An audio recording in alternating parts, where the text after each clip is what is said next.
우리 다 함께 사도신경으로 우리의 신앙을 고백드리시면서 6월 21일 화요일 아침 예배를 우리 하나님 앞에 올려드립니다. 나는 전능하신 아버지 하나님, 천지의 창조주를 믿습니다. 나는 그의 유일하신 아들, 우리 주 예수 그리스도를 믿습니다.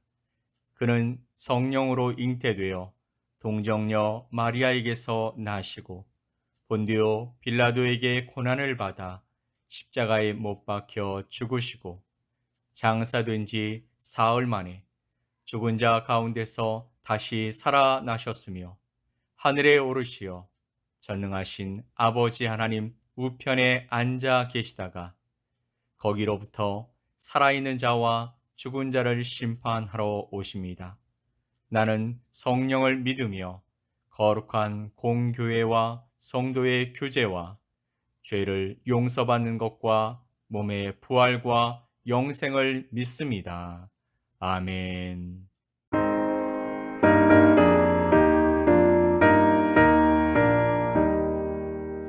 내 맘과 정성을 다하여서 주 너의 하나님을 사랑하라. 내 몸을 아끼고 사랑하듯 형제와 이웃을 사랑하라. 주께서 우리에게 명하시니 그 명령 따라서 살아가리.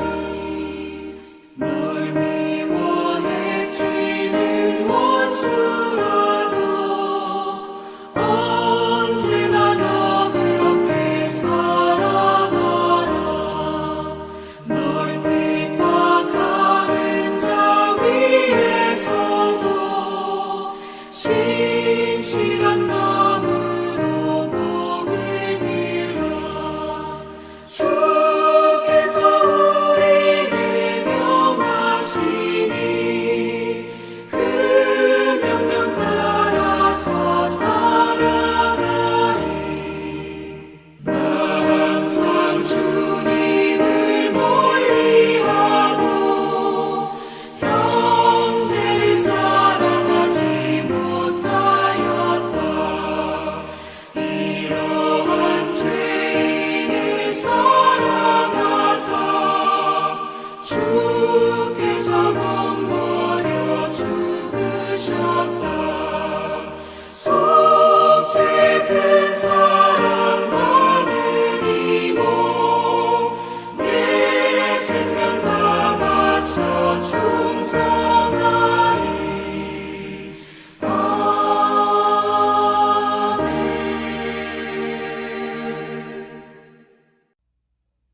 오늘 함께 보실 하나님의 말씀은 사무엘상 9장 1절로 3절 말씀입니다. 사무엘상 9장 1절로 3절의 말씀을 우리 함께 보겠습니다.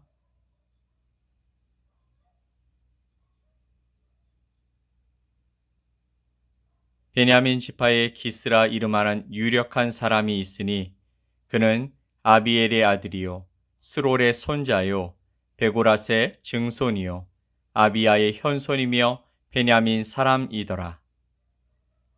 기스에게 아들이 있으니 그의 이름은 사울이요 준수한 소년이라.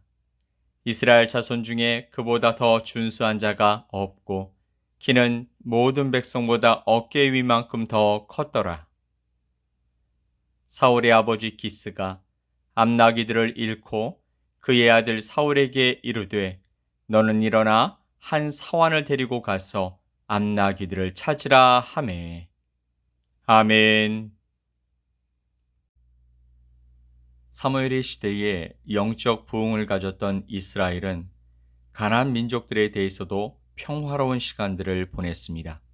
하지만 사무엘이 늙고 사무엘의 아들들이 타락하자 이스라엘의 장로들은 다른 이방 민족들과 같이 인간 왕이 우리를 다스려야 한다라고 사무엘에게 요청합니다. 그들이 요구한 것은 하나님께 정면으로 도전하는 것이었지만 하나님께서는 의외로 그들의 요청에 응답해 주셨습니다.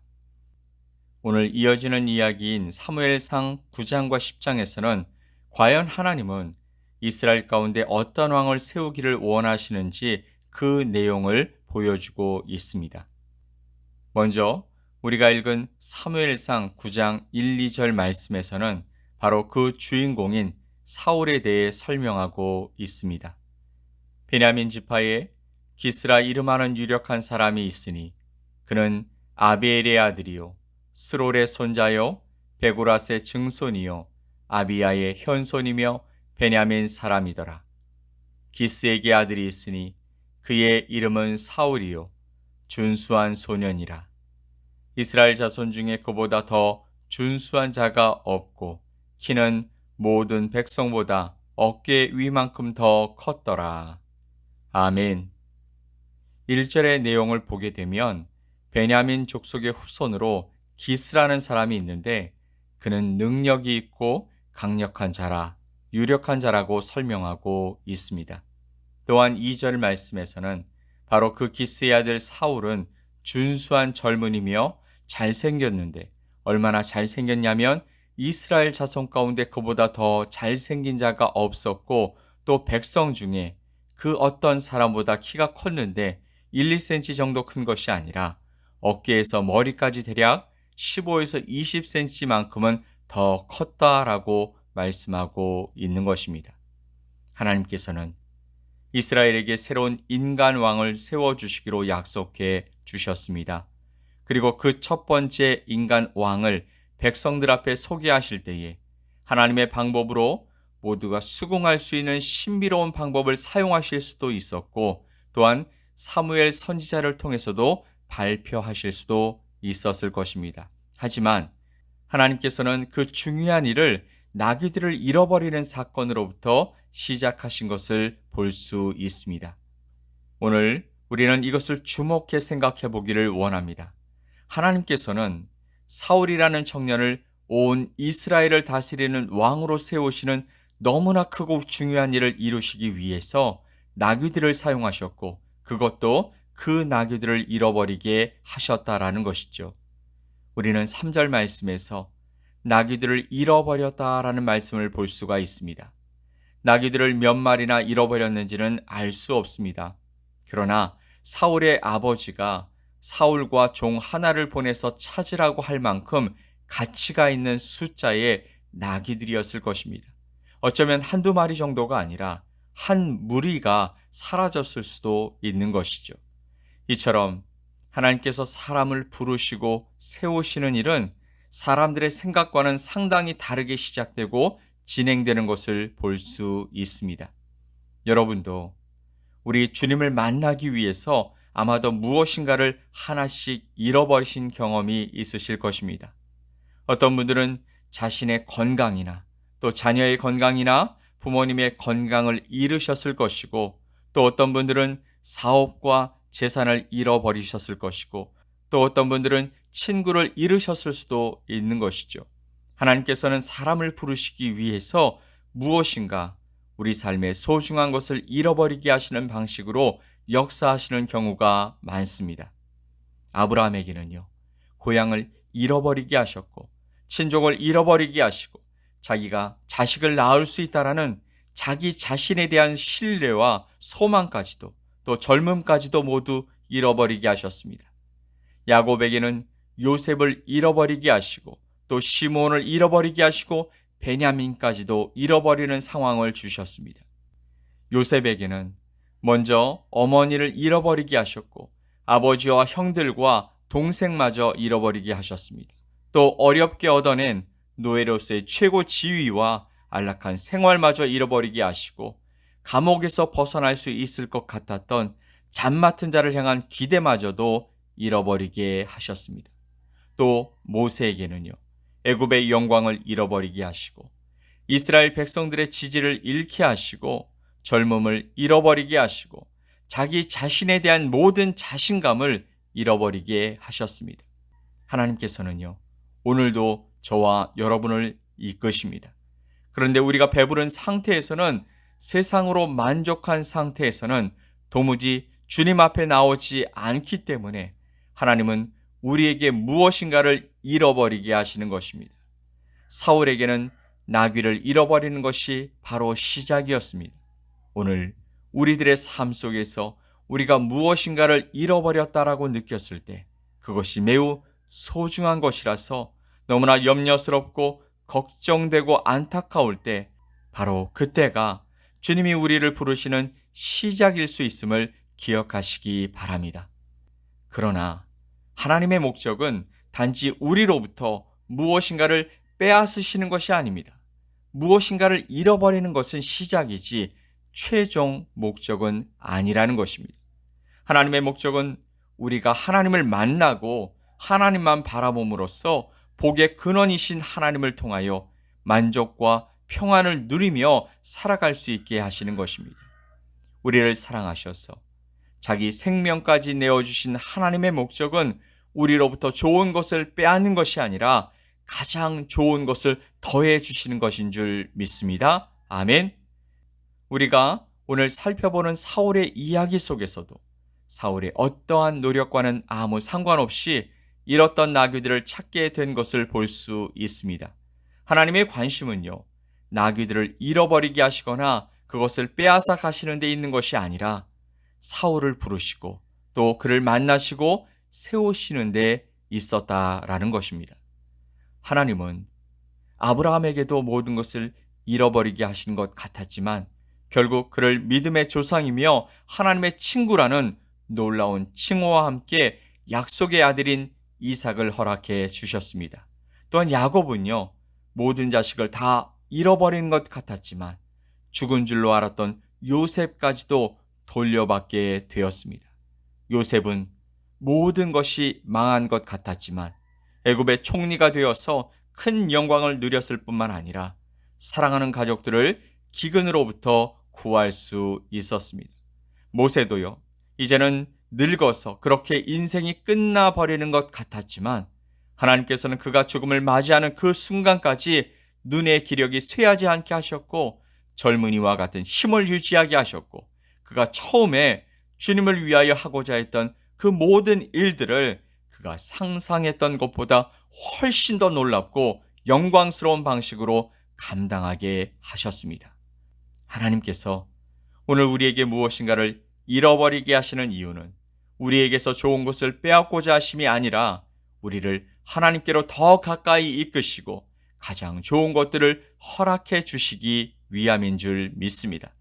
그러므로 우리가 무엇인가를 잃어버렸는지 계산하면서 주저앉아 있지 말고 우리를 부르시는 하나님을 주목하여 볼 수 있기를 간절히 소망합니다. 사울이 나귀들을 잃어버리는 것이 바로 하나님의 부름의 시작이었습니다. 하나님께서는요, 우리의 마음에 갈증을 주심으로 하나님을 찾게 하시는 것입니다. 사울이 나귀들을 찾기 위해서 사흘길을 목적 없이 떠돌았던 것처럼 우리도 인생의 산과 골짜기를 방황하며 멀리 다닐 수 있습니다. 심지어 우리는요, 구원을 받은 이후에도 하나님을 오해하고 또 불평하면서 멀리 광야 같은 길로 나가는 모습을 보이기도 하는 것입니다. 하지만 하나님께서는 나귀들을 찾아 나선 사울을 위해서 놀라운 인생의 계획과 목적을 가지고 계셨습니다. 그의 관심은 단지 나귀들을 찾는 것이었지만 하나님의 관심은 그를 통해서 온 이스라엘을 이끄시는 것이었기 때문입니다. 이처럼 하나님께서는 오늘 우리의 인생을 향한 놀라운 계획과 목적을 가지고 계십니다. 우리의 관심은 단지 우리의 건강, 우리의 집, 우리의 가족, 우리 직장일지 모릅니다. 그러나 하나님의 관심은 우리를 통하여, 바로 나를 통하여 나와 공동체 가운데 놀라운 역사를 이루시는 것이며 영원한 하나님의 나라를 주시는 것인 줄 믿습니다. 사울이 그 자신에 대해서 자격이 없고 보잘것없다라고 평가했던 것처럼 우리도 우리 자신에 대해서 그렇게 평가할지도 모르겠습니다. 우리가 만약 겸손을 가장한 것이 아니라 진심으로 그렇게 우리 자신을 아무것도 아니라고 평가한다면 그것은 정확한 것입니다. 그러나 하나님께서 사울을 향하여 놀라운 계획을 가지신 것은 사울의 어떤 외적 모습 때문이 아니었습니다. 하나님께서는 그에게 주님의 영을 부어 주셨습니다. 그에게 다른 마음을 주셨던 것입니다. 하나님께서 그와 함께 하셨습니다. 우리의 소망은 바로 여기에 있는 것이죠. 나의 결심과 노력에 있지 않고 주님의 영, 나와 함께 하시는 하나님께만 우리의 소망이 있는 줄 믿습니다. 사울은요, 나귀들을 잃어버리는 것을 시작으로 해서 결국 다른 사람이 되었습니다. 그는 완전히 다른 마음을 가진 사람이 되었다라는 것이죠. 그의 목적은 나귀를 찾는 것이었지만 이제는 다른 사람으로 변하게 되었다라는 것이죠. 사랑하는 성도 여러분, 오늘 저와 여러분은 어떠합니까? 우리는 아직도 잃어버린 것을 찾아 떠돌아다니고 있지는 않습니까? 우리는 나를 향한 놀라운 계획과 뜻을 가지고 계시는 하나님을 지금 만나고 있습니까? 아니, 만나셨습니까? 우리는 주님의 영을 힘입어 완전히 다른 마음을 가진 다른 사람으로 변화되었습니까? 우리는 하나님께서 함께 하시는 삶을 누리며 살아가고 있습니까? 하나님의 관심은 나귀가 아니라 우리들인 줄 믿습니다. 나귀를 잃어버리는 것은 시작일 뿐입니다.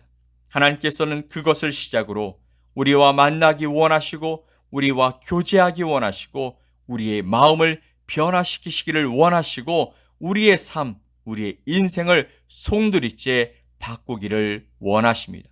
오늘 그 하나님을 만나 그 하나님의 역사를 경험하는 저와 여러분이 될 수 있게 되기를 예수 그리스도의 이름으로 간절히 축원드립니다. 아멘. 우리 함께 기도합시다. 하나님 아버지, 감사합니다.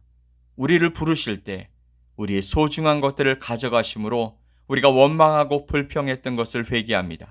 그것은 우리를 부르시고 변화시켜 하나님이 원하시는 곳에 세우시기 위한 시작이었음을 오늘 말씀을 통해 알게 하셨습니다. 이제 우리에게 필요한 것이 없어질 때 하나님의 특별한 부르심이 있음을 알고 그 앞에 순종함으로 하나님의 영을 입고 하나님의 능력을 가지고 쓰임받는 우리가 될 수 있게 하여 주시옵소서. 감사드리며 예수 그리스도의 이름으로 기도 올리옵나이다. 아멘. 하늘에 계신 우리 아버지여, 이름이 거룩히 여김을 받으시오며 나라가 임하시오며 뜻이 하늘에서 이루어진 것 같이 땅에서도 이루어지이다. 오늘 우리에게 일용할 양식을 주시옵고 우리가 우리에게 죄 지은 자를 사하여 준 것 같이 우리 죄를 사하여 주시옵고 우리를 시험에 들게 하지 마시옵고 다만 악에서 구하시옵소서. 나라와 권세와 영광이 아버지께 영원히 싸움나이다. 아멘.